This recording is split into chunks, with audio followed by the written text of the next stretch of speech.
Hello students, I Rakesh Chauhan welcome you all in the e-learning classes of physics initiated by Suraj Group of Schools. Today in this video we are going to discuss about the very important topic connected motion. So जहाँ तक इस topic का सवाल है competitive exams में ज़्यादातर question अगर Newton's laws of motion पे पूछे जाते हैं तो वो इसी टॉपिक पर होते हैं। तो सबसे पहले हम समझने की कोशिश करेंगे what is connected motion. So as the name suggest, अगर किसी एक ऑब्जेक्ट के पर फोर्स हम लगाएं और वो दूसरे ऑब्जेक्ट पर उसके साथ रखे हुए उसके साथ कनेक्टेड दूसरे ऑब्जेक्ट में भी मोशन हो तो ऐसी मोशन को कनेक्टेड मोशन कहा जाता है। फॉर एग्जांपल सपोज ये कोई प्लेन है और यहाँ पर दो ब्लॉक्स रखे हुए हैं, these are the two blocks, और इन दोनों ब्लॉक्स को हमने किसी रोप से टाई किया हुआ है, बांधा हुआ है, और अगर मैं इस पर फोर्स अप्लाई करता हूँ तो डेफिनेटली ये भी साथ साथ मोशन करेगा। तो ऐसी मोशन को हम कहेंगे कनेक्टेड मोशन। कुछ प्रॉब्लम्स में यहाँ पे इस रस्सी की जगह, इस रोप की जगह स्प्रिंग भी गिवन होती है, तो क्योंकि अभी हमने स्प्रिंग के बारे में पढ़ा नहीं है, वर्क एनर्जी पावर में स्प्रिंग को डिटेल से पढ़ेंगे, तो ऐसी प्रॉब्लम्स को अभी हम अवॉइड करेंगे। बट रोप की केसेस में हम ज़्यादातर प्रॉब्लम इस चैप्टर में डिस्कस करने वाले हैं। ओके, ऐसा ही हो सकता है कि ये दोनों ऑब्जेक्ट जो हैं वो रोप की हेल्प से कनेक्टेड ना हो, लेकिन एक दूसरे के साथ इस तरीके से कनेक्टेड हो। सपोज ये फर्स्ट ऑब्जेक्ट है और ये सेकंड ऑब्जेक्ट है, तो अगर मैं इस ऑब्जेक्ट पर फोर्स लगाता हूँ तो इसके साथ ये चलेगा, या फिर अगर मैं इस ऑब्जेक्ट पे फोर्स लगाता हूँ तो ये ऑब्जेक्ट भी मोशन करेगा। तो इस तरह की मोशन को भी कनेक्टेड मोशन कहा जाता है। इसके अलावा कुछ और टाइप की प्रॉब्लम भी आप पढ़ेंगे, जैसे कि ये पुली है, फ्रिक्शनलेस पुली, और इस पुली पर एक ब्लॉक हमने यहाँ पर टाई किया हुआ है, एक वेट यहाँ पे हैंग किया हुआ है और दूसरा वेट सपोज यहाँ पे हमने हैंग किया हुआ है M1 और ये M2। तो अगर ये ब्लॉक नीचे की तरफ जाएगा तो डेफिनेटली ये ब्लॉक ऊपर की तरफ जाएगा। तो इस तरह की सभी मोशंस को हम कहते हैं कनेक्टेड मोशन। तो किस तरीके से कनेक्टेड मोशन के न्यूमेरिकल्स आप सॉल्व करेंगे, कनेक्टेड मोशन की प्रॉब्लम्स को आप सॉल्व करेंगे, इसके बारे में इस टॉपिक में हम पढ़ेंगे। ओके, तो इसमें दो तरह के क्वेश्चंस पूछे जाते हैं, एक तो कितना एक्सेलरेशन है इन ब्लॉक्स का, और दूसरा जो रोप है, स्ट्रिंग है या स्प्रिंग है, उसमें टेंशन कितनी है।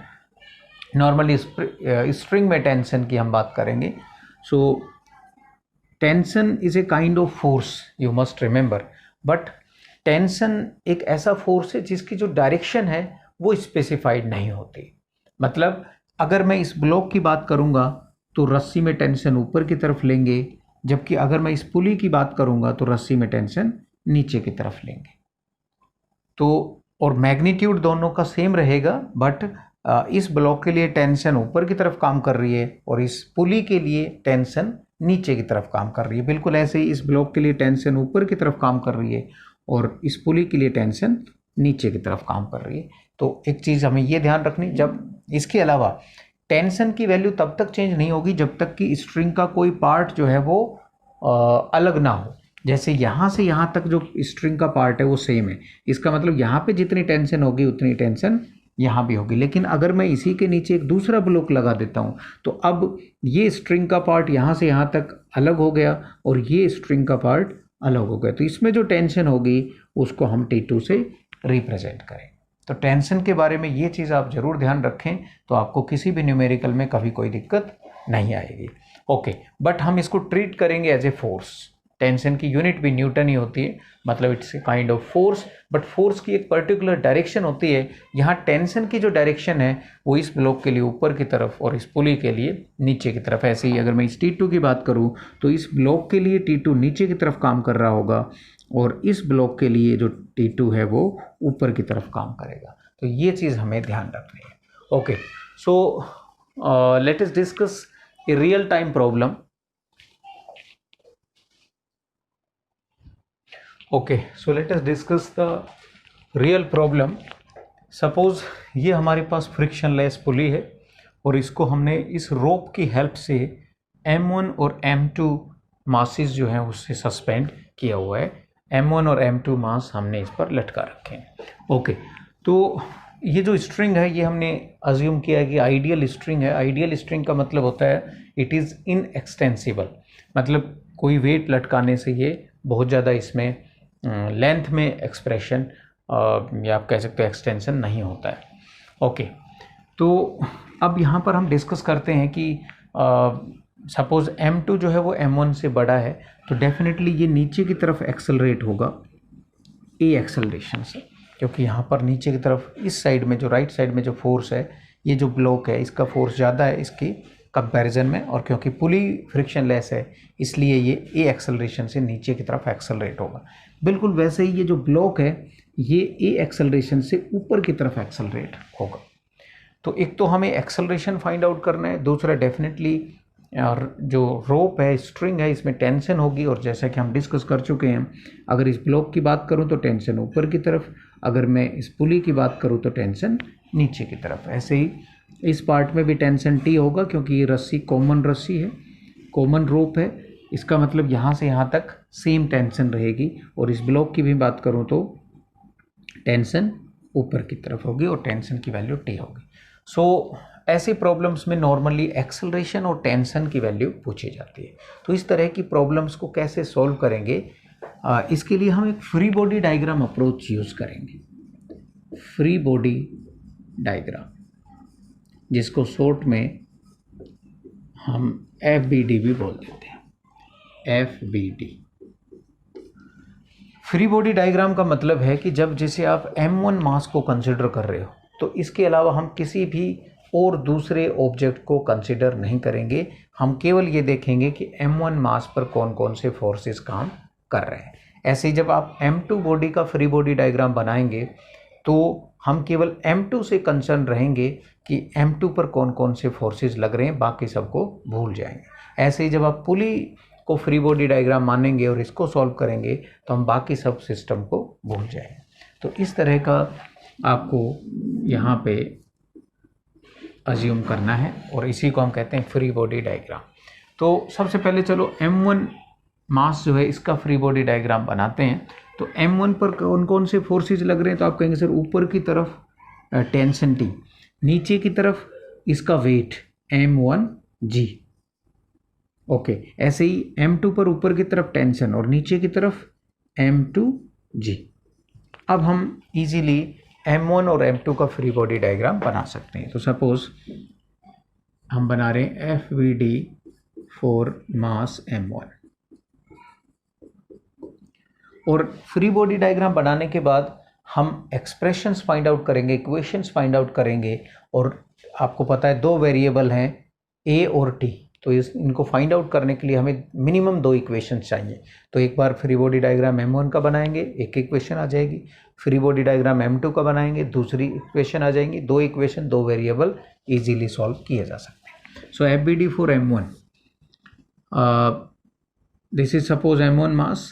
सो M1 मास पर जब हम फ्री बॉडी डायग्राम बनाएंगे तो जैसे कि मैंने अभी आपको बताया, केवल M1 मास पर लगने वाले फोर्सेस के बारे में यहाँ लिखेंगे। तो M1 मास पर नीचे की तरफ फोर्स काम कर रहा है M1G, और M1 मास पर ऊपर की तरफ फोर्स काम कर रहा है T, tension in this string. Okay, और इसके अलावा क्योंकि ये ए एक्सेलरेशन से एक्सेलरेट हो रही है तो इसका नेट फोर्स हम निकाल सकते हैं। ऊपर की तरफ जो नेट फोर्स काम कर रहा होगा वो होगा F net is equals to mass into acceleration. तो मास है इसका M1 ब्लॉक का और ए एक्सेलरेशन है, सो M1 इंटू ए। सो अब हम नेट फोर्स की एक्सप्रेशन लिखेंगे। F net is equal to net force, क्योंकि ऊपर की तरफ लग रहा है तो डेफिनेटली ये टेंशन बड़ी होगी इसके वेट से, तो मैं लिख सकता हूँ T माइनस M1G। और क्योंकि नेट जो फोर्स है वो है M1A, तो यहाँ मैं लिख रहा हूँ M1A is equals to T minus M1G। ये आ जाएगी इक्वेशन फर्स्ट। तो जैसा कि मैंने बताया आपको, हर एक फ्री बॉडी डायग्राम से एक इक्वेशन हम लिख सकते हैं। ऐसे ही मैं अब ड्रॉ कर रहा हूँ FBD for mass M2। So M2 मास के लिए FBD अगर बनाएं तो M2 मास पर कौन कौन से फोर्सेस काम कर रहे हैं, तो आप कहेंगे सर ऊपर की तरफ टेंशन T और नीचे की तरफ ये m1 मास था, ये m2 मास है, और नीचे की तरफ m2g इसका वेट काम कर रहा है। और इसके अलावा क्योंकि नीचे की तरफ एक्सेलरेट भी हो रही है, तो नीचे की तरफ जो नेट फोर्स काम कर रहा होगा वो होगा mass into acceleration, that is m2 into ए।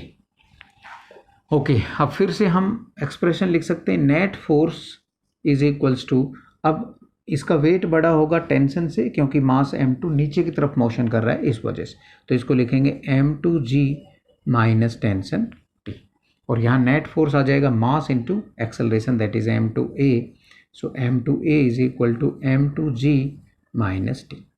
तो अब हमारे पास दो इक्वेशंस आ गई हैं और दो अननोन वेरिएबल्स हैं। आई थिंक अब आप इसको इजीली सॉल्व कर सकते हो।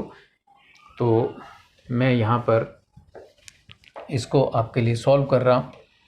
देखिए, अगर हमें टेंशन फाइंड आउट करनी है तो हमें क्या करना चाहिए, इस इक्वेशन को इस इक्वेशन से या इस इक्वेशन को इस इक्वेशन से डिवाइड कर देना चाहिए ताकि एक्सेलरेशन गायब हो जाए, एलिमिनेट हो जाए। ऐसे ही अगर आप एक्सेलरेशन फाइंड आउट करना चाह रहे हो तो इस इक्वेशन को इस इक्वेशन से ऐड कर दीजिए, क्योंकि यहाँ प्लस टी है और यहाँ पे माइनस टी है। तो अगर मैं इन दोनों इक्वेशंस को ऐड कर देता हूँ, पहले adding equation first and second, so left hand side में लेफ्ट हैंड साइड ऐड करेंगे तो m1a प्लस m2a, ए कॉमन लिया जा सकता है तो यह आ जाएगा m1 plus m2। Right hand side में राइट हैंड साइड ऐड करेंगे t माइनस m1g, और ये है m2g माइनस टी, t से t cancel, m2g minus m1g, और इसमें से भी g कॉमन ले लेंगे तो m2 माइनस m1, और क्योंकि हमें एक्सेलरेशन चाहिए था तो एक्सेलरेशन आ जाएगा m2 minus m1 upon m1 plus m2 into g। तो इस फॉर्मूले की हेल्प से हम बता सकते हैं कि ये जो ब्लॉक हैं ये कितने एक्सेलरेशन से एक्सेलरेट हो रहे होंगे। कई बार इसमें न्यूमेरिकल प्रॉब्लम में m2 और m1 की वैल्यू दे दी, suppose m2 10 kg m1 5 kg, तो आप डायरेक्ट भी इस फार्मूले को यूज़ कर सकते हैं। लेकिन ये तभी होगा जब केवल दो ब्लॉक हो, दो से ज़्यादा ब्लॉक्स अगर लगे होंगे तो फिर हम फ्री बॉडी डायग्राम बनाएंगे, इक्वेशंस फाइंड आउट करेंगे और उस प्रोसेस से करेंगे। लेकिन अगर दो मासेज हों और इसी तरह का कुछ हो तो आप ये डायरेक्ट एक्सप्रेशन यूज़ कर सकते हो। ओके, नाउ अब हम टेंशन की एक्सप्रेशन फाइंड आउट करेंगे, और जैसे कि मैंने बताया एक्सेलरेशन को हम क्या कर देंगे, यहाँ से एलिमिनेट कर देंगे। तो अगर मैं इस एक्सप्रेशन को या फर्स्ट को सेकंड से डिवाइड कर देता हूँ, dividing equation first by equation second, so m1a divided by m2a is equals to t minus m1g divided by m2g minus T. a से a कैंसिल हो जाएगा, m1 और इसको हम क्रॉस मल्टीप्लाई कर देते हैं, m1 को इससे मल्टीप्लाई कर देते हैं m2g माइनस टी से, और m2 को इससे मल्टीप्लाई कर देते हैं m2t माइनस m1g। तो यह आ जाएगा m1 m2g माइनस m1t, और यह आ जाएगा m2t माइनस m1 m2g। अगर m1 m2g को मैं इधर ले आऊँ तो ये बन जाएगा, यहाँ पे लिख दे रहा हूँ मैं 2m1 m2g, m1 m2g m1 m2g, और इसको अगर मैं इधर ले आऊँ और t कॉमन ले लेता हूँ तो ये बन जाएगा m1 प्लस m2। क्योंकि हमें टेंशन चाहिए तो t इज इक्वल टू ये हो जाएगा 2m1 m2 upon m1 plus m2 into g। तो अगर आपके पास मास दे रखे हैं ब्लॉक के तो आप टेंशन भी फाइंड आउट कर सकते हो और एक्सेलरेशन भी फाइंड आउट कर सकते हो direct using these formulas. But उससे भी ज़्यादा इम्पोर्टेंट है कि फ्री बॉडी डायग्राम बना के और ये एक्सप्रेशंस फाइंड आउट करना, और उसके बाद चाहे दो ब्लॉक हों, चाहे तीन ब्लॉक हों, चाहे कितने भी ब्लॉक हों, आप इजीली इक्वेशंस लिख सकते हैं और इक्वेशंस लिखने के बाद उनको सॉल्व करके अननोन वेरिएबल्स फाइंड आउट कर सकते हैं। सो आई होप आपको कनेक्टेड जो मोशन है ये टॉपिक अच्छे से समझ आया होगा, और मैं आपको सजेस्ट करूंगा कि इसके कुछ न्यूमेरिकल्स आप खुद से भी प्रैक्टिस करो जिस भी बुक से आपको ये क्वेश्चंस मिल जाते हैं, एनसीईआरटी में भी दे रखे हैं, प्रदीप में भी दे रखे हैं, या किसी और बुक से भी आप करना चाहें तो कर सकते हैं। So thank you very much for watching this video. और अगर आपके कोई कमेंट्स हैं तो डेफिनेटली आप कमेंट बॉक्स में लिखें। Okay, once again thank you very much.